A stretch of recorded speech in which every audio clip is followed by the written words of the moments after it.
A few minutes later, Ruth gets back into the car. "How's Frank doing?" Ben asks her. "Fine," she answers. "What did you talk about?" Sally then asks her. The weather," Ruth answers sardonically. Another minute or two goes by, during which no one speaks. Finally, after staring out the window for a while, Ruth asks Ben, "So what was it about this Carlotta Hardbottom that caused her to get into so many fights?" "Well," Ben starts off slowly, "she was, besides being a radical feminist, a bit odd." "Oh, really?" Ruth exclaims. "Was it her feminism that made her to be odd?" "Ruth, please," Sally implores.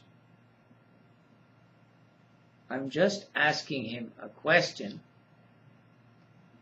"We didn't make fun of her, Ruth. That's as true as I'm sitting here." "But you said she was odd." "She was odd. She slept all the time with her mouth open, and she looked odd too." "Wait, it was more than that," Sally puts in. "She had a terrible temper. She would fly into a rage when somebody contradicted her. For instance, when that guy on the bus contradicted her about the movie they were watching." At this point, one of the cows looks into the back window of the car and moos at Ruth.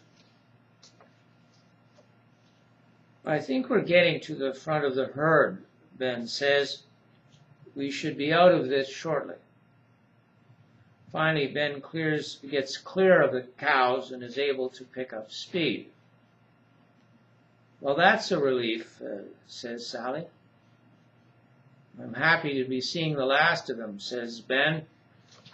"What do you say, Ruth?" When there is no answer from her, Sally glances towards the back. She's asleep. Wow, that was sudden. She does that sometimes, especially when she's not happy about a situation. I've seen her do it in maths class. I've even seen her do it at a party. It's not a disorder of some kind, is it? I don't think so, only it's best to let her sleep. If you wake her, she's usually grumpy. After a few minutes of driving and not saying anything, Ben turns to Sally and asks her to look for a sheaf of papers in the glove compartment. After she has opened it and taken out the papers, he says, It's some writing I've done on my trip out west." Sally looks through the papers carefully until she comes to the part where Frank and Ben are on the bus and they first encounter Carlotta Hardbottom. She decides to read it out loud. "Just before we arrived at the little town called Cucamonga, I tried to convince Frank that we should stay on the bus. But what a waste of time that was. I don't think I would have been able to do it if there had been 10 guys waiting to give him a hard time instead of only 3. In any event, it was at this point that the young woman who had been stretched out on the 2 seats in front of us sat up and said, 'Men, they're such fools.'" Neither Frank nor I knew what to make of this remark until, just a few moments later, she turned around and, looking hard at Frank, said, It's not a question of letting yourself be intimidated, young man. It's a question of using your little noggin. Her appearance was so odd, and at the same time her manner so full of self-assurance that for the longest time we couldn't say anything. In the meantime, she went on as follows. I'll help you out of this mess if you let me. My name is Carlotta Hardbottom. I'm a radical feminist, and I also happen to be an expert at deflating men's egos. I can do this no matter how big they may be. Believe me, those fools at the back of the bus won't know what hit them if they tangle with me. I'm adept at, for I've taken no less than 7 university courses on the subject, all sorts of means and methods that are guaranteed to stun the meager intelligence of men and leave them helpless and silent before their female opponent, bereft of confidence, courage, and conviction. Yes, speaking like a dictionary was one of Carlotta's many traits. I suppose it either irritated or amused some passengers, just as her physical appearance did.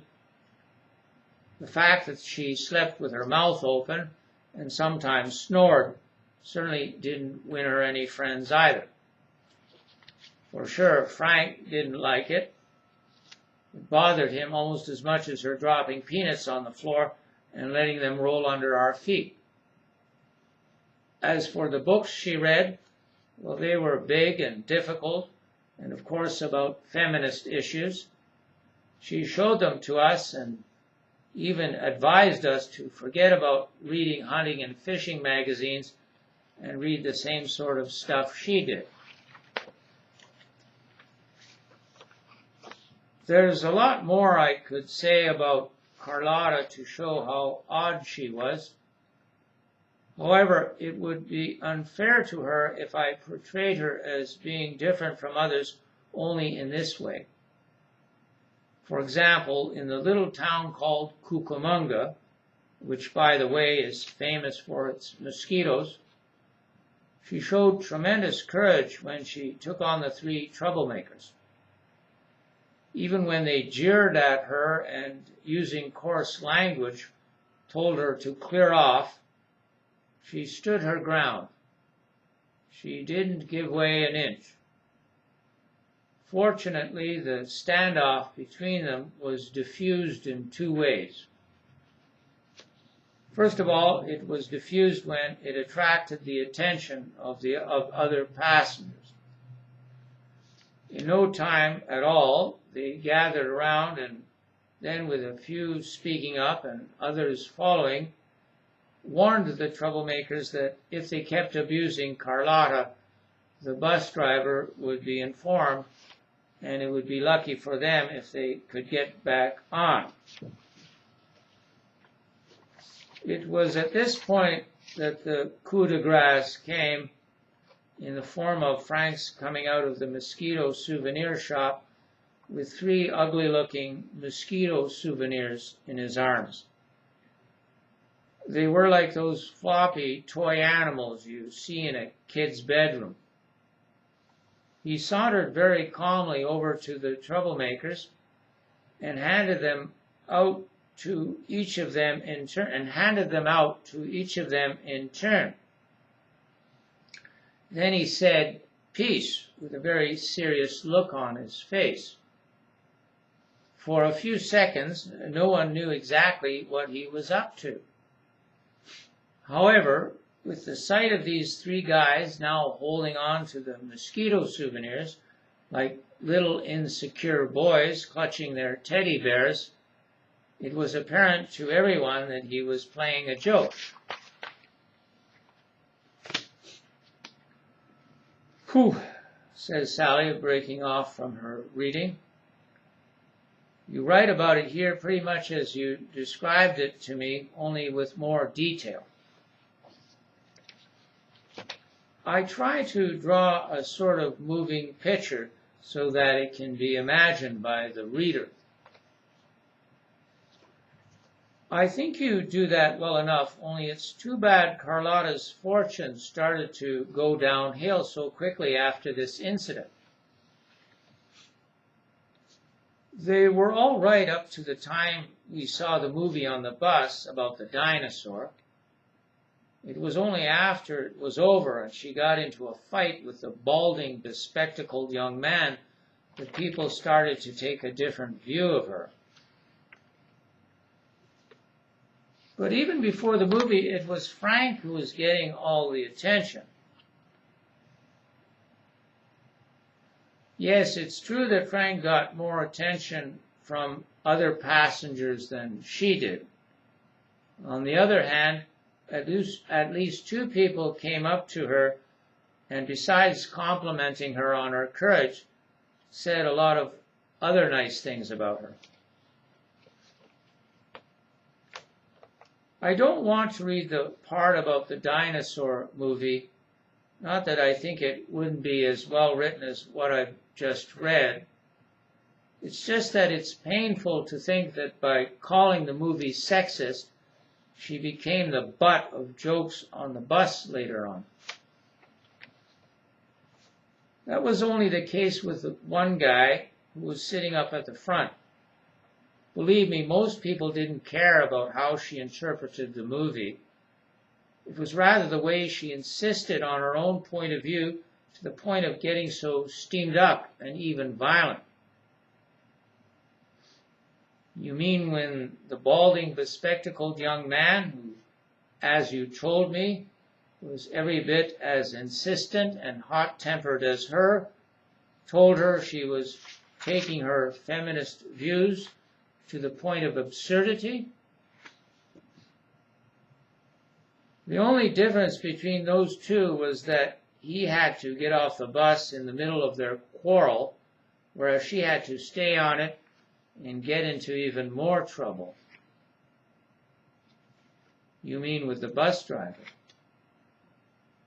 Yes, and it's precisely then, I think, she stopped being an outrageous character and became someone much more sympathetic.